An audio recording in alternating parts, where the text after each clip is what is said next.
तो पहला स्टेटमेंट है रेडी टू लर्न। ऐसा क्यों बोल रहा हूं? लिखे हुए कागज पे लिखना सबसे डिफिकल्ट काम होता है।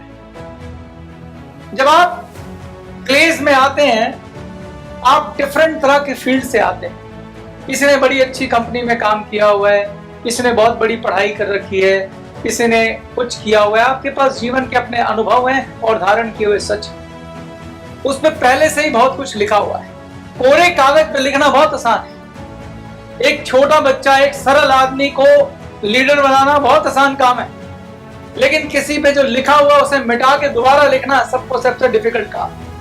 एक भरी हुई पानी की बोतल में और पानी भरना सबसे मुश्किल काम। लोगों के ऊपर ढक्कन बंद होते हैं, उस ढक्कन को खोल के पुराना पानी थोड़ा गिरा के नया पानी बदलने की इच्छा शक्ति कम लोगों में होती है।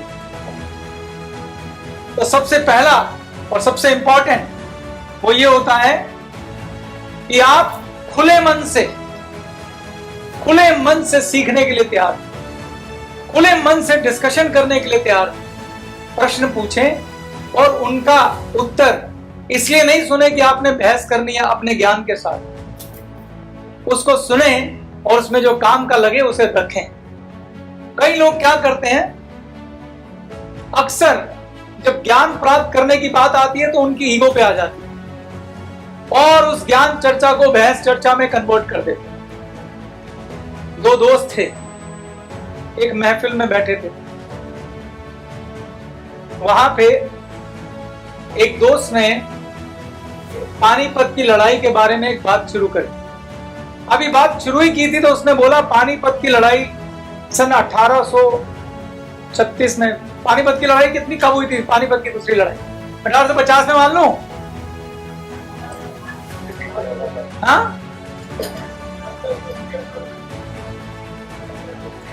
1776 में, 1476 में। सर 1526 ईस्वी में पहला युद्ध हुआ था पानीपत का।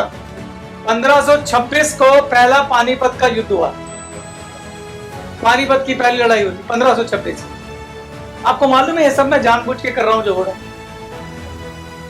उस महफिल में भी यही हुआ था।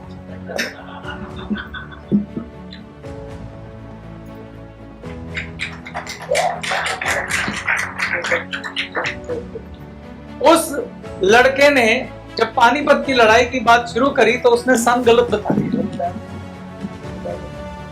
उसने 1526 की जगह शायद 1570 बोल दिया। अब वो बात जो वो करना चाहता था वो बात तो साइड हो गई और वहां बहस हो गई कि पानीपत की लड़ाई हुई कब। अब जब बहस हुई कि पानीपत की लड़ाई कब शुरू हुई तो वो कहता नहीं 1570 में हुई। एक बोला, अरे तुझे क्या पता 1570 में हुई, 1526 में हुई, मेरा तो इतिहास सब्जेक्ट। अब उसकी भी सेल्फ रिस्पेक्ट पे बात आ गई, वो भी बहस करता रहा। तेरा अगर सब्जेक्ट था तो मैं कौन सा झूठ बोल रहा हूं, तो लगा ले शर्त और ये और वो, और बहस होती रही।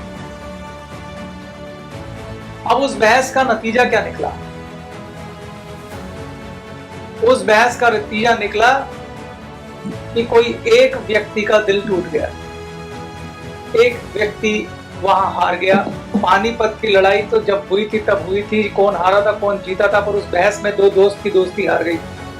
तो ओपन माइंड से सुनने का मतलब ये होता है कि आप को जो पसंद आया उसे रख लीजिए, बहस में कन्वर्ट मत करिए।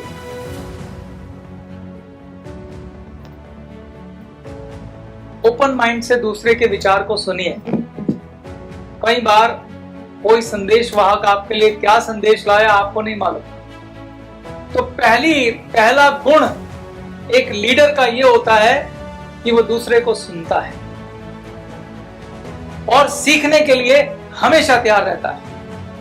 और जब वो सीखने के लिए तैयार रहता है तो वो भेद नहीं करता। वो इस तरीके से जीता है कि हो सकता है बच्चा मालूम नहीं कौन सी बात कह जाए। वो अपनी ईगो को साइड में रखता है, वो अपने उपाधियों को साइड में रखता है, अपने अनुभवों को साइड में रखता है। जब वो सुन रहा होता है तो सिर्फ एक ही काम करता है, वो सुनता है। इस पहली लाइन का यही मतलब है कि सीखने को हमेशा तैयार। वो लोगों को जज नहीं करता। अगर एक किसान किसी गांव से आया है और आप बहुत पढ़े लिखे हैं और आप ये सोच रहे हैं कि उसको कुछ मालूम नहीं है, तो आप गलती पे हैं। हम सब लोगों ने पढ़ाई की है, फर्क इतना है आपने स्कूल की पढ़ाई की है और उसके पास जो पढ़ाई और है वो अनुभव की पढ़ाई है और आपसे ज्यादा पावरफुल है। खाली स्कूलों में सर्टिफिकेट लेने से पढ़ाई नहीं होती है, अनुभव से बड़ी पढ़ाई कोई नहीं होती है। वो खेतों में जो ज्ञान आपको दे देगा वो आप सोच भी नहीं पाएंगे। तो एक अच्छा लीडर हमेशा कद्र करता है सामने बैठे व्यक्ति की और उसको खुले मन से सुनता है। उसके बाद सुनने के बाद फैसला करता है कि मुझे इसमें से क्या रखना है और क्या नहीं रखना है, उसको कसौटी पे तोलता है। मैं ये नहीं कह रहा हूं आपको दूसरे की बात माननी है, पर पहले सुनना जरूरी है, उसके बाद उसे जांचना जरूरी है, विचार करना जरूरी है। निष्पक्ष विचार करने के बाद तर्क संगत से समझना जरूरी है कि इसमें मेरे लिए क्या काम का है। ये लीडर का पहला गुण है। लीडर को हमेशा ये सोचना चाहिए कि मैं भी कहीं पे गलत हो सकता हूं, आई कैन बी रॉन्ग, और इसमें कोई बुराई नहीं है। जब तक हम इस धरती पे आखिरी सांस लेंगे तब तक सीखने की गुंजाइश है यारों। और उसके बाद अगला जन्म ले लें और पिछला जन्म याद रह जाए, उसके बाद सीखने की भी गुंजाइश है। तो सीखना तो एक फॉरएवर की प्रक्रिया है, कभी ना रुकने वाली।